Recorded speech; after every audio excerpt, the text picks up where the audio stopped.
नमस्कार सांग माने जय जगन्नाथ। भगवान शिव को बेलपत्र कहीं अर्पण करा जाए ताहार महत्व।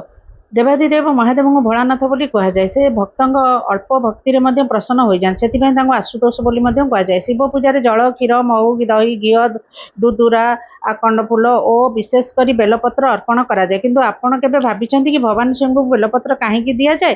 पुराण अनुसार बेलवृक्ष अत्यंत पवित्र। विश्वास अच्छी जे बेलवृक्ष देवी लक्ष्मी वास करती। यही वृक्ष भगवान शिव को अति प्रिय से बेलपत्र महादेव को अर्पण कले बहुत प्रसन्न हुआ। बेलपत्र रे तीनोटी पत्रर गभीर आध्यात्मिक अर्थ रही अछि। शिवंकर तीनोटी नयन त्रिशूल और सत्वरजतम गुणर प्रतीक। तेणु तीन पत्र विशिष्ट बेलपत्र को अधिक शुभ मना जाए। श्रावण मास सोमवार और महाशिवरात्रि बेलपत्र अर्पण विशेष महत्व रही।